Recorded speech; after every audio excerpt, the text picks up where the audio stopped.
Okay guys, here's how you download and install Sketchup. Open up a browser,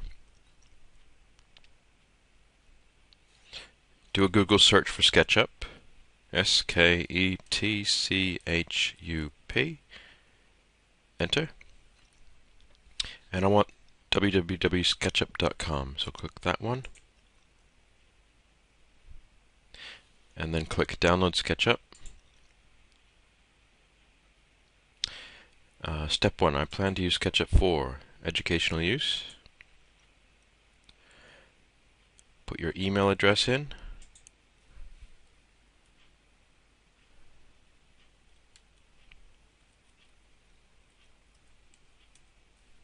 You can use your school email address if you have one, or get your parents' permission to use a home email address. I'm going to uncheck that.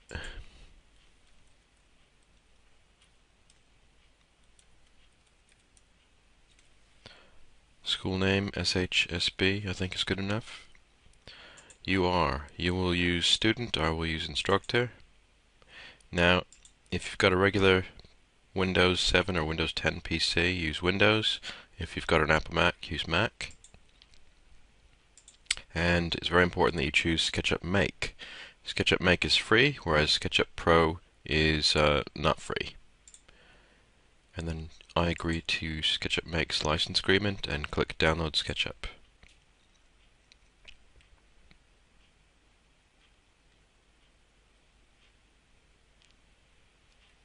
Save file, and I will save it to the desktop. Okay, there's the downloaded installation file, so I'll double click that. It says, do you want to make changes to this device? Say yes, and get your parents' permission, and you can let them know that this is a legitimate free application.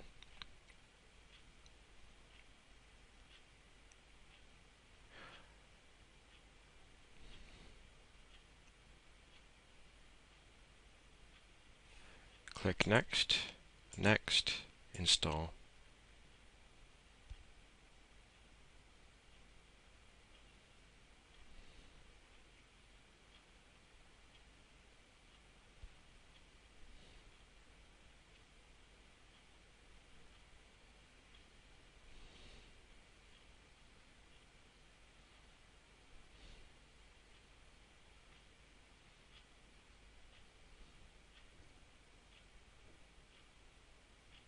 And finish.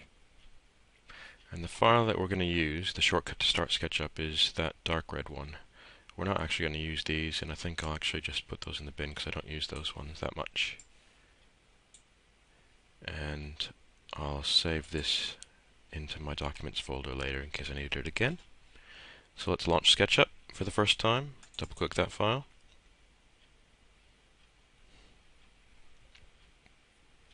Click on I agree. Continue.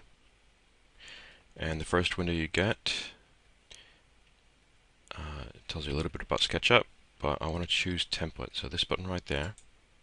And for our project, we're going to use the bottom template, so I'll scroll all the way to the bottom. And we're going to use 3D printing millimeters. So I click on that, and then click on Start using SketchUp.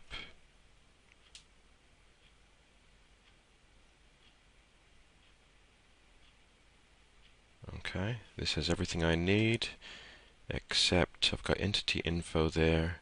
I'm just going to hide the instructor for a minute. Okay, but you can look at that. Basically what this means is if you grab a tool, it tells you how to use whatever tool you happen to have selected. So it's quite handy.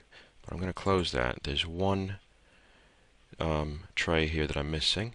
So to get the layers tray, I go over to Window, Default Tray, and turn Layers on, because we're going to use that for this lesson.